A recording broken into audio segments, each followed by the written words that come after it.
Previously from The Hood Blogger. I'm running around trying to get 10 bucks for a G-Shot. A fan was $250, I'm so broke I went to sleep pop.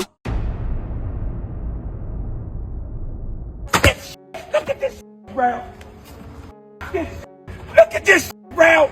Look the fuck out. Look at this round. Look at it. Look at this round. Stop complaining with us. Get them people their money. You got this grass trash. Grass trash.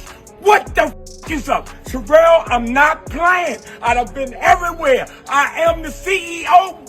SV Twiz, the Hood Blogger. Y'all know how I carry it. Shout out to everybody that's been rocking with the content. If you're new to the channel, make sure you hit that sub and that like. If you're a returning viewer and you ain't sub yet, bro, make sure you sub, man. What's the hold up?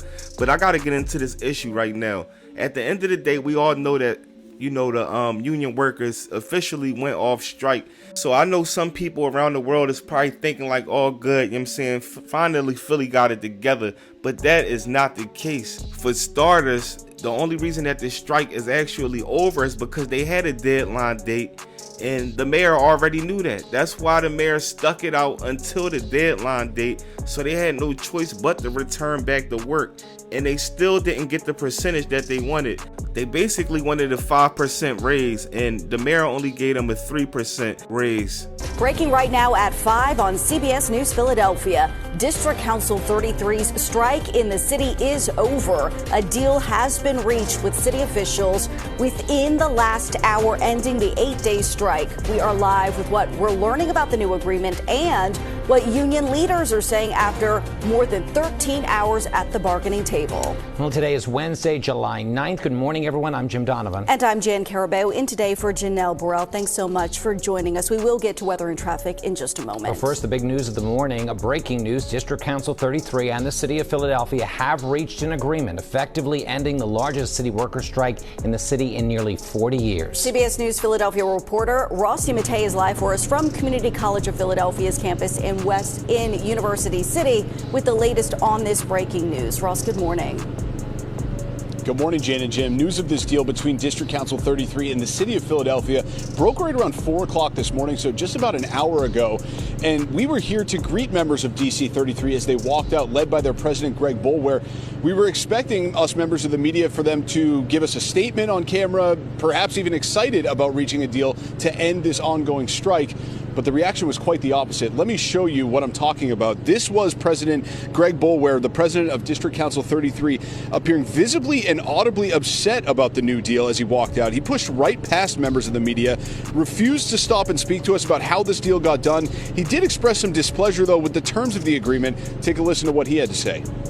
I'm not happy or satisfied with the outcome. The workers will be back to work as soon as they can get there. The strike has ended, so workers are to be expected at work tomorrow, or this morning, I guess you could say.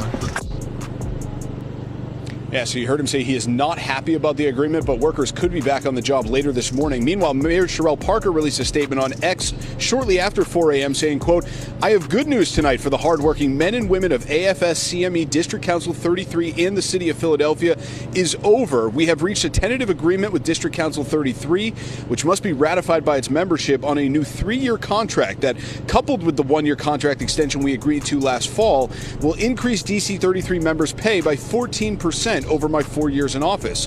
We'll have much more to say about this historic deal tomorrow at City Hall. We're valuing our workforce and we are safeguarding our city's hard-earned fiscal stability at the same time. The strike is over!" Exclamation point. So it's Greg Boulware. As you see, he got the look of defeat. You can hear it in his voice. He's upset. He pretty much in the back of the mind knew that the mayor was going to play them type games. Now, as we all see, the mayor is sitting around celebrating and talking about how much they value their workers. Now, with that being said, it's time to pocket watch. Philadelphia Mayor Sherelle Parker's salary. Philadelphia Mayor Sherelle Parker's salary for 2025 is $269,708. This represents a 3.1 increase over her 2024 salary. Mayor Parker started with the same salary as former Mayor Jim Kenney, which was $261,497. Despite the increase, her salary is not the highest among City of Philadelphia employees, according to Philly magazines. A look into Mayor Parker's staff salaries, that some top advisors earn more than the mayor, with some exceeding $200,000 annually. The total budget for staff salaries in mayor's office is over $3.9 million, a 47% increase compared to the previous budget. Now, for the taxpayers and everything, as we all see, you saw what Jim was getting paid, and we see what she's getting paid. My whole thing is, where are those tax dollars going? Because even before the strike, Philly been knocked off. They haven't been handling what they supposed to have been handling. And this kind of remind me of, the mayor out in Chicago and stuff like that. It's like they get the money and then they do what they want to do for themselves. But at the end of the day, they living good and the rest of the city is doing bad. On top of this, they continue to talk about, the strike being over now. And if you notice, they keep talking about the dump sites, but what people fail to realize is that everybody could not make it to those dump sites. Depending on where you lived at, or where you live at, should I say, you might not be able to make it to the dump sites. It might be a elder woman or somebody that don't got no car that can't make it to the nearest dump sites. It's not like it's a dump site on every corner in the city of Philly. If you cut through Philly, you will see trash in a bunch of different areas. So now what they trying to do is pretty much catch people that's throwing trash and tax them $5,000. You know what I mean? So that's a way that they look as though they're going to be, reeling in a lot of money, knowing that, it was impossible for a lot of people to make it to those dump sites. And on top of that, a person might really be doing bad and probably couldn't even afford to, pay somebody to come get rid of their trash. Now, one area that I want to focus on right now is Kensington. We know Kensington always been bad, especially wintertime. You got the people that's out there, dealing with the addictions, and they are lighting the trash on fire that they keep themselves warm outside in the winter. So how they say the whole city stink right now, Kensington been stinking. But let's just look at how Kensington is right now. The end of its 8th day. City residents continuing to struggle as trash just fills the streets of the city of brotherly love. The sights and smells becoming unbearable in the heat and rain. Many want to know, when will this nightmare finally be over? Our Steve Keeley live tonight for us in Kensington. And Steve, you just can't escape the trash in the city. And now it's becoming a hotbed for illegal dumping. Well, we've got some breaking news. A police source just came up to us before we went on the air and said they just threw all the trash. They've had it with these dump sites. And we were on Clearfield last night, which is just one block behind Allegheny where we are now. And all the residents just threw all the trash in the middle of the street to block the street. So police are over there now. We'll get over there after this live shot and give you a look at that. But that's what's going on. They have had it with the smell, the stench, and the illegal dumping. So that is the scene, one block over, about a minute's drive from here in Kensington. So that is awful. And now it's getting bad because now the road's closed. So where we are in Allegheny, we are at PA Home Supply, a thriving business that we had done a story with before, who gave us help on another story over here that wasn't a nice story.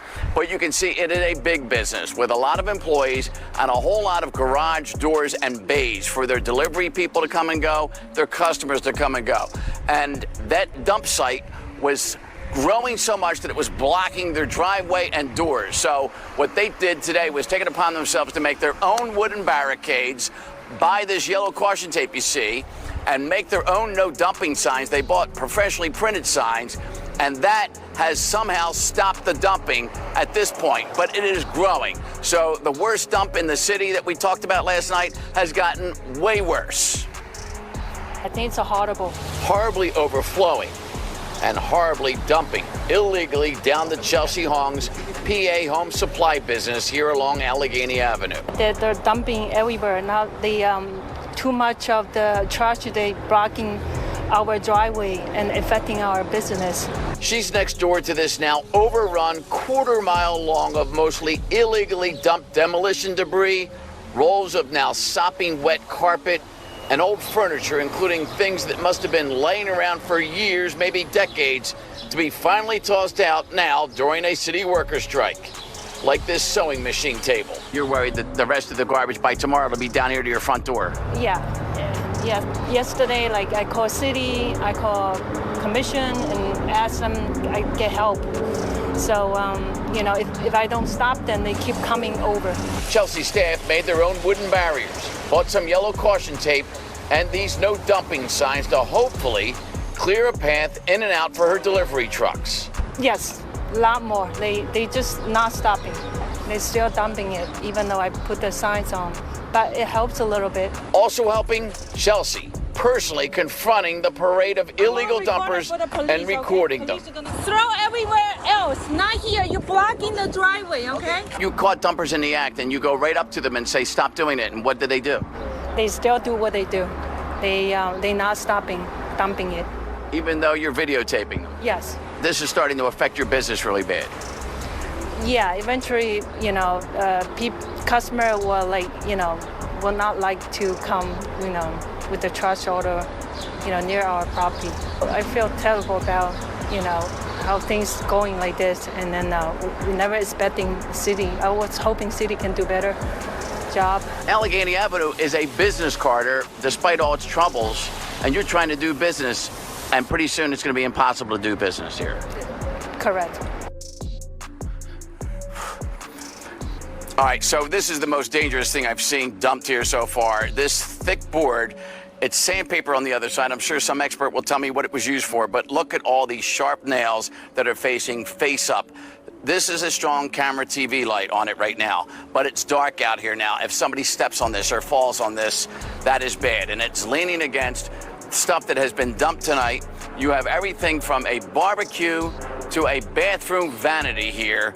And just over here, I just talked to a couple of guys who showed up, and they were dumping big jugs of cooking grease. And this is the stuff that you do have to pay to properly dispose of. These are like 5-gallon jugs, but the man said it's not clear shortening. This is just dirty water, he told me, but it's called Fry Magic.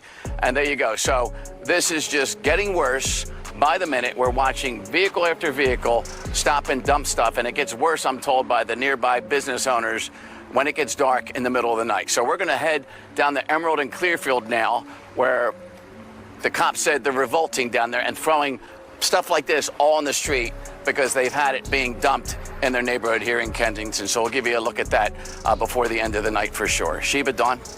Steve, I thought the city was fining people for illegal dumping. Are you seeing anybody getting cited? Well, we'll give you a 360 look. I don't know who, Sean?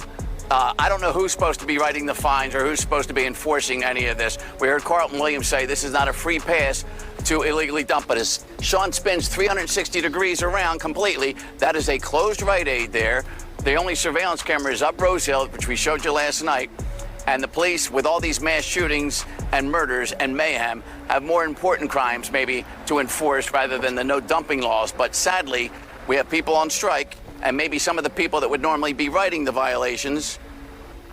One resident had a good idea. Why don't you let the parking authority, who are experts at writing tickets and fines, start?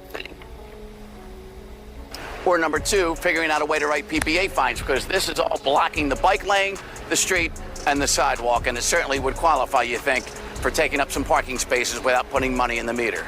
Yeah, clearly a lot of people are taking advantage of this strike and bringing everything they have from home to all of these dumping sites across the city. Just really disappointing to see. All right, Steve, thank you. I have yet to see any mayor in the city of Philly do anything to help the school district to give the children a better education. Instead, they closing down more schools, and then they get like a public school and then switch it up and turn it to a charter, and it's still, pretty much no improvement. So my whole thing is this, why everybody is asking for money, and the people that's adults, and you got the mayor and the ones that already pretty much live their life. What is being done for the youth? We making all these big deals out of everything. It's not really too much programs as much as they try to act like it is for the youth. it's not really no good education system at all in the city of Philly, which that the youth is the most important, and the youth are the ones that's stepping off the porch and they getting caught up in all types of issues and, you know, losing their lives and throwing their lives away when there's no type of opportunity for the children. So with all this going on, nobody is, you know, focusing on a bigger picture. And on top of that, we do not know exactly how this extra trash is going to get cleaned up. Yeah, they're going to hit the sites and then they're going to get on their regular routes. You know what I mean? As far as picking up trash where they're supposed to pick it up at. But what about all the trash that's like going to be on the back alleys and off the back roads? Is the city of Philly going to clean all of that trash up? Place your DUI projects out here at these locations, filling up the capacity, and then we don't have the space to remove it. This is a temporary solution to provide our residents with access to dispose of their trash safely. Not a free pass for illegal dumping around the city of Philadelphia.